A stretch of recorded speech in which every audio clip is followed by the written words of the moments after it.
आप लोगों को हैरानी हो जाएगी सुनकर कि जिनकी संख्या 3.5% है, उनकी 5-5 नेशनल लेवल की पार्टियां हैं। कांग्रेस, नेशनल कांग्रेस, चटर्जी, मुखर्जी, बनर्जी, गोखले, तिलक, आगरकर, ये ब्राह्मणों ने बनाई है। कितने लोगों को पता है? मैं जब यूपी में आकर जाटों को पूछा, भाई तुम्हारा कौन आदमी था कांग्रेस बनाने में, जरा बताओ तो, उसका नाम बताओ। एक आदमी का बताओ, 2 आदमी का मत बताओ, क्योंकि 2 तो है ही नहीं, मगर एक आध होगा, जरा बताओ।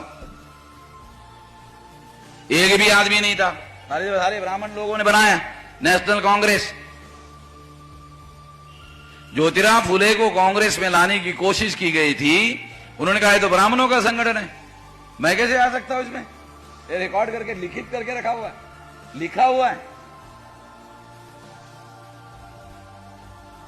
तो 1885 को जो कांग्रेस बनी, ये ब्राह्मणों ने बनाई, ये ब्राह्मणों का संगठन है।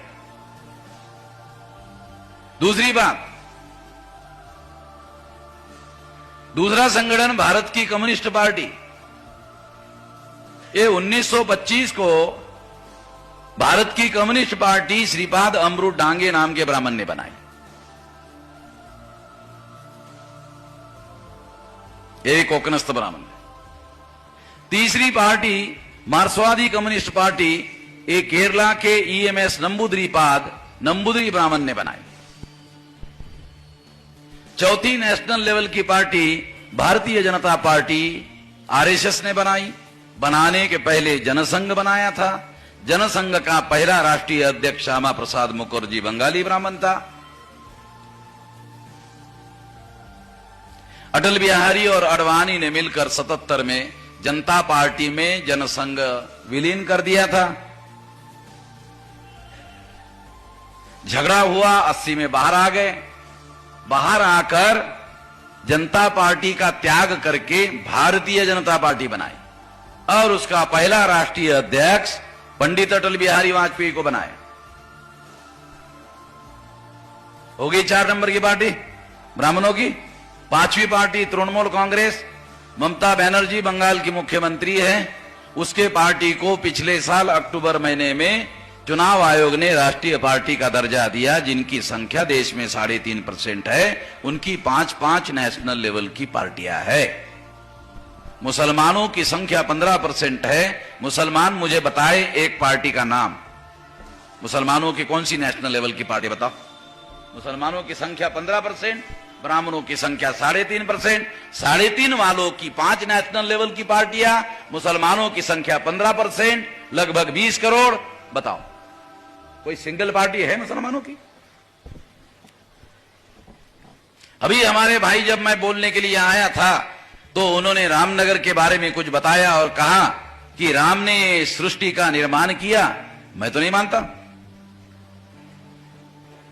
अगर राम दशरथ का बेटा है,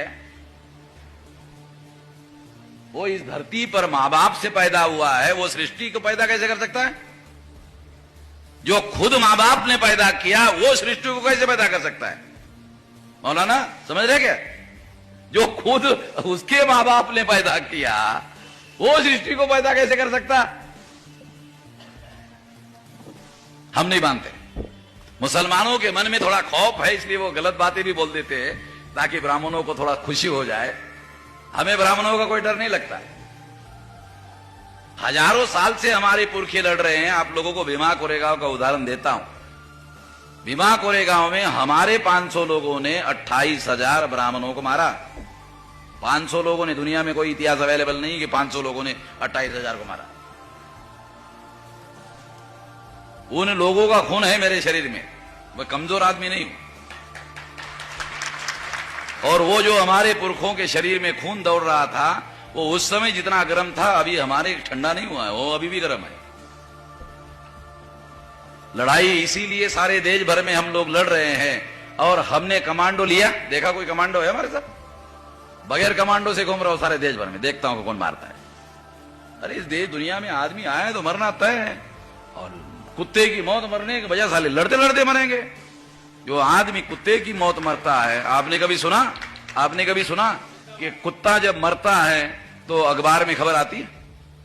ये फलाना कुत्ता फलाने गली में रहता था, बहुत ईमानदार था, उसी गली में पैदा हुआ, उसी गली में खाना खाता था, उसी गली में टट्टी करता था, उसी गली में मर गया, कितना महान था। ऐसी कोई खबर अखबार में आती है?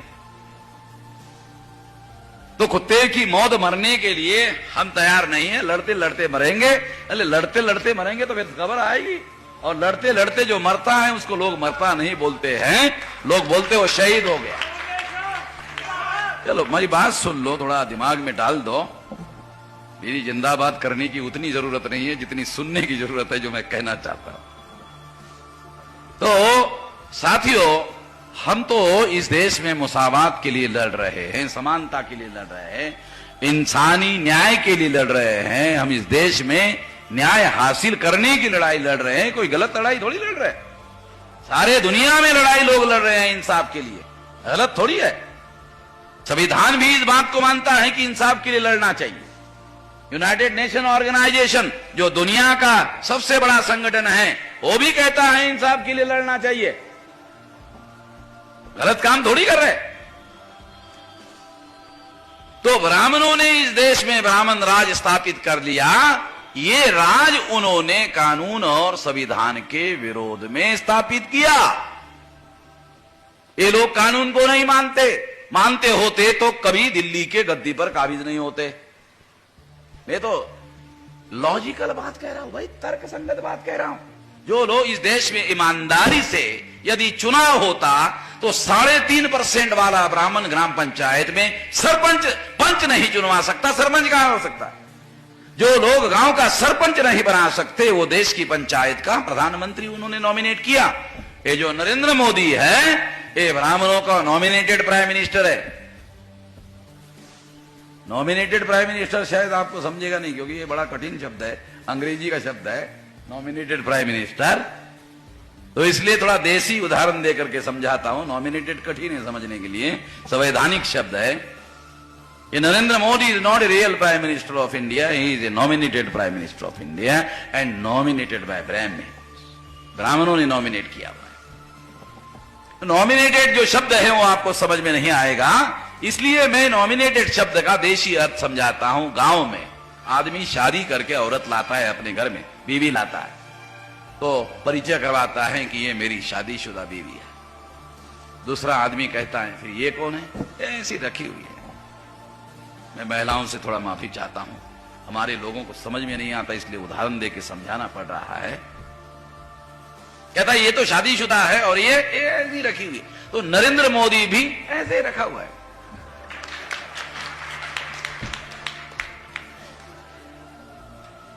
ये नरेंद्र मोदी ब्राह्मणों का ऐसे रखा हुआ है। तो आप लोगों ने तालियां बजाकर ये बताने का कष्ट किया कि आपको अब समझ में आ गया है। तो मेरी मजबूरी ये है कि जो अंग्रेजी शब्द मैं यूज करता हूं वो आप लोगों को समझ में नहीं आता, क्योंकि कॉन्स्टिट्यूशनल शब्द है और सवाल बोलने से ज्यादा अहम होता है समझना। बोलना उतना महत्वपूर्ण नहीं है जितना बोली हुई बात को समझना। अगर आदमी समझ गया तो वो फिर उस हिसाब से अपने जीवन में आचरण करना शुरू कर देता है। तो Narendra Modi nominated prime minister है, ब्राह्मणों के द्वारा नॉमिनेटेड प्राइम मिनिस्टर है। मैं आपको इसका एक और सबूत देना चाहता हूं। नरेंद्र मोदी जब पहली बार प्रधानमंत्री बने तो उन्होंने पहला फैसला किया। क्या फैसला किया? ये ओबीसी की जाति आधारित गिनती नहीं होगी। ओबीसी का आदमी नरेंद्र मोदी पिछड़े वर्ग का है, ओबीसी का है। उसने खुद ओबीसी के विरोध में पहला फैसला किया, ओबीसी की जाति आधारित गिनती नहीं होगी। दूसरा फैसला किया, 314 बच्चे आईएएस, आईपीएस, आईआरएस पिछड़े वर्ग के पास हुए। लाल बहादुर शास्त्री ट्रेनिंग इंस्टीट्यूट मसूरी में ट्रेनिंग लिया 2 साल का। फिर प्रधानमंत्री के पास फाइल गई पोस्टिंग देने के लिए, तो प्रधानमंत्री ने पिछड़े वर्ग के लोगों को आईएएस, आईपीएस, आईआरएस अधिकारी के तौर पर पोस्टिंग करने के बजाय वो फाइल रद्द कर दी। 314 बच्चे। तीसरा फैसला किया उन्होंने कि ओबीसी के लोगों को विकास करने के लिए बजट में एक नया पैसा नहीं दिया। विकास करना है तो बजट में पैसे की व्यवस्था करनी चाहिए ना। और नरेंद्र मोदी विकास के ऊपर भाषण करता रहता है, विकास विकास विकास विकास विकास, घंटे घंटे भाषण करता है विकास के ऊपर। अभी 15 अगस्त को लाल किले पर 1.5 घंटे बोला, यानी भाषण में विकास हो गया। पहले घंटे भर बोलता था, फिर 1.5 घंटे बोला तो भाषण में विकास हुआ। ओबीसी पिछड़े वर्ग में कोई विकास नहीं हुआ, साला पैसा ही नहीं देगा तो कहां से विकास होगा भाई? बगैर पैसे से विकास होगा? कैसे होगा? पिछड़े वर्ग के ओबीसी के बच्चों को वजीफा मिलता था। मुसलमानों को वजीफा शब्द समझ में आएगा क्योंकि उर्दू का शब्द है, क्योंकि मैं थोड़ा तमीज रखता हूं भाषा का, कौन सा शब्द हिंदी का है, कौन सा उर्दू का है, कौन सा पर्शियन है, थोड़ी तमीज रखता हूं, बड़ा अभ्यास करता हूं, उसके आधार पर बता रहा हूं। वजीफा जो है वो हिंदी का शब्द नहीं है, उर्दू का है। स्कॉलरशिप अंग्रेजी का शब्द है। तो स्कॉलरशिप मिलती थी बच्चों को पिछड़े वर्ग के, ताकि गरीब जो बच्चे हैं महाविद्यालय में पढ़ाई कर सके। 4.5 साल हो गए, एक नया पैसा वजीफा नरेंद्र मोदी ने नहीं दिया। पिछड़े वर्ग का आदमी है, पिछड़े वर्ग को, अरे उसके बाप के जेब से नहीं जाएगा भाई, उसके बाप के जेब से नहीं जा रहा है। इस देश में पिछड़े वर्ग के लोग जो नमक खरीदी करते हैं, आप लोगों को थोड़ा जानकारी हो जाए इसलिए बता दो। गरीब से गरीब आदमी, डॉक्टर ने टाटा को टेस्ट किया, बिरला को टेस्ट किया, अंबानी को टेस्ट किया, और डॉक्टर ने टाटा, बिरला, अंबानी को कहा नमक थोड़ा कम खाना, नमक थोड़ा कम खाना है। गरीब थोड़ी है हम लोग, नमक कम खाने के लिए बोल रहे हो। हम पैसे वाले लोग हैं, क्यों कह रहे हो नमक कम खाने के लिए? नहीं नहीं, गरीबी अमीरी का मामला नहीं है। एक नमक ज्यादा खाने से ब्लड प्रेशर बढ़ जाता है, इसलिए कह रहे हैं नमक कम खाना। गरीब आदमी, उसको सब्जी अगर खाने में नहीं मिलती है तो रोटी वो नमक के साथ खाता है। वो ज्यादा नमक खाता है गरीब आदमी। जब वो ज्यादा नमक खाता है तो ज्यादा नमक खरीदना पड़ता है। ज्यादा नमक खरीदना पड़ता है तो उसके ऊपर 2 प्रकार का टैक्स होता है, सेल टैक्स, प्रोडक्शन टैक्स होगा। तो हर आदमी, गरीब से गरीब आदमी नमक खरीदता है तो गरीब से गरीब आदमी टैक्स देता है। आप लोगों को टैक्स समझ में नहीं आता होगा। टैक्स जो है, गरीब से गरीब आदमी भी टैक्स देता है, और जितना गरीब से गरीब आदमी देश में टैक्स देता है और सरकार के तिजोरी में पैसा जमा होता है, अरे वो पैसा तो कम से कम पिछड़े वर्ग को दो जितना हम आपको दे रहे हैं। हम ये नहीं बोल रहे टाटा, बिरला, अंबानी जो टैक्स दे रहा है उसका पैसा हमको दो। तो ये 2-4 उदाहरण मैंने इसलिए आपको दिए ताकि आपको पता चले कि पिछड़े वर्ग का प्रधानमंत्री होने के बावजूद पिछड़े वर्ग के विरोध में फैसले कर रहा है, ये स्वाभाविक नहीं माना जाता। पिछड़े वर्ग का ही आदमी पिछड़े वर्ग के ही विरोध में फैसले कर रहा है, ये नेचुरल नहीं माना जाता, स्वाभाविक नहीं माना जा सकता। फिर भी वो कर रहा है, ऐसे दिखाई दे रहा है। मैं इसे सच्चाई नहीं मानता हूं। फिर सच्चाई क्या हो सकती है, तो आपको सच्चाई समझाने के लिए उदाहरण देता हूं। हेलो, हाँ, ये हो गई हो। हेलो, तो हमारे लोग, मैं सलाह देते रहता हूं कि हमारे कार्यक्रमों में 2 माइक रखा करो, एक बिजली के ऊपर रखा करो और एक बैटरी के ऊपर रखा करो। जनरेटर की भी जरूरत नहीं। मैं देहाती आदमी हूं, देहात में बिजली नहीं हुआ करती थी, तो हम बचपन में इलेक्शन में प्रचार करने के लिए जाते थे तो गाड़ी में, बैलगाड़ी में बैटरी रखते थे और बैटरी के ऊपर लाउड स्पीकर चलाते थे और अनाउंसमेंट करते थे। तो हमारा देहाती समझदारी के आधार पर मैं लोगों को बोलता रहता हूं कि 2 माइक रखा करो, एक माइक बिजली के ऊपर, एक माइक बैटरी के ऊपर। तो एक माइक बिजली अगर चला गया तो बैटरी वाला चालू ही रहेगा, पता भी नहीं चलेगा बिजली कब आई और कब गई। क्योंकि होशियारी से जब तक आदमी काम नहीं करेगा, those who provide a better guts and better brain they will be success. कोई भी आदमी सफल नहीं होने वाला, जो बेहतर बुद्धि प्रदर्शित कर सके वो आदमी सफल हो सकता है। तो इसलिए साथियों, मैं आपको ये बात समझाने का प्रयास कर रहा हूं कि पिछड़े वर्ग का आदमी प्रधानमंत्री होने के बावजूद भी पिछड़े वर्ग के विरोध में फैसले कर रहा है, स्वाभाविक